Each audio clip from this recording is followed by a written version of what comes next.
Hi అందరికీ welcome back to Panikanti family vlog. ఎలా ఉన్నారు అందరూ? ఈరోజు వీడియోలో చాలా సింపుల్గా అండ్ టేస్టీగా ఎంతో హెల్తీగా ఒక రెసిపీ అనమాట. అదేనండి, క్యారెట్తో రైస్ అనమాట. చాలా ఈజీగా అయిపోతుంది, చాలా హెల్తీ కూడా. ఒకసారి మీరు తప్పకుండా ట్రై చేయండి ఇలా సింపుల్గా. ముందుగా క్యారెట్ తీసుకొని తురుముకొని పక్కన పెట్టుకోండి. అలాగే ఆనియన్స్ కూడా, పచ్చిమిర్చి కూడా కట్ చేసి పక్కన పెట్టుకోండి. నేను మసాలాకి స్టార్ పువ్వు, చెక్క మొగ్గ, అలాగే యాలక్కాయలు కూడా తీసుకున్నాను, సాంబార్ పౌడర్, అలాగే కొబ్బరి తురుము, అల్లం వెల్లుల్లి పేస్ట్, ఫైనల్గా కొత్తిమీర అనమాట. చూసారు కదా, ఇవైతే ఉండాలి.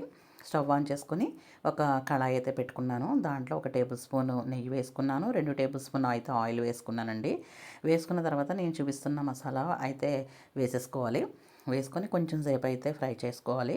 దాంట్లో నేను కరివేపాకు అయితే ఎక్కువగానే తీసుకున్నాను, హెల్త్కి చాలా మంచిది, హెయిర్కి కూడా. చూసారు కదా, అవి వేగిన తర్వాత ఆనియన్, పచ్చిమిర్చి కూడా వేసేసుకున్నాను. ఆ ముక్క మెత్తబడే వరకు మనం వేయించుకోవాలి. అలాగే అల్లం వెల్లుల్లి పేస్ట్ 1/2 టేబుల్ స్పూన్ సరిపోతుందండి, అది కూడా వేసేసి బాగా ఫ్రై చేసుకోవాలి. చేసుకున్న తర్వాత మనం ముందుగా తురుము పెట్టుకున్న క్యారెట్ కూడా వేసేసుకోవాలి. వేసుకొని కొంచెం సేపు అయితే ఫ్రై చేసుకోండి, అది బాగా ఫ్రై అవ్వాలి. చూసారు కదా, ఫ్రై అవ్వాలంటే మనం కొంచెం సాల్ట్ అయితే వేసుకుంటే టేస్ట్ త్వరగా బాగుంటుంది అండ్ మనకి త్వరగా కూడా మగ్గుతుంది. ఇలా అయితే మనం మగ్గించుకోవాలి. కొంచెంసేపు అయితే మూత పెట్టుకోండి. చూసారు కదా, ఫైనల్గా మనకి క్యారెట్ అయితే మగ్గిపోయిందండి. ఫైనల్గా మనం రైస్ అయితే పక్కన పెట్టుకోవాలి వండుకొని. ఆ రైస్ అయితే వేసేసుకున్నాను.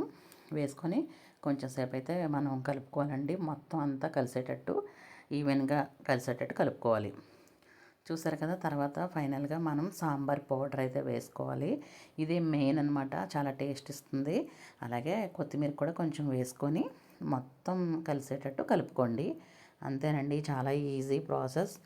లాస్ట్ అండ్ ఫైనల్గా మనం కొబ్బరి తురుము కూడా వేసేసుకొని ఒక్క 2 మినిట్స్ అయితే లో ఫ్లేమ్లో పెట్టి మనం మొత్తం కలిసేటట్టు కలుపుకోవాలి. అంతేనండి, చాలా చాలా ఈజీ, చాలా సింపుల్గా ఉంటుంది.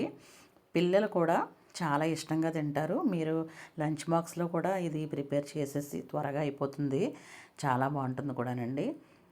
చూసారు కదా, ఫైనల్గా కొత్తిమీర అయితే వేసేసుకోవడం. అంతేనండి. నచ్చితే లైక్ చేయండి, షేర్ చేయండి, సబ్స్క్రైబ్ చేయండి, బెల్ ఐకాన్ కొట్టండి.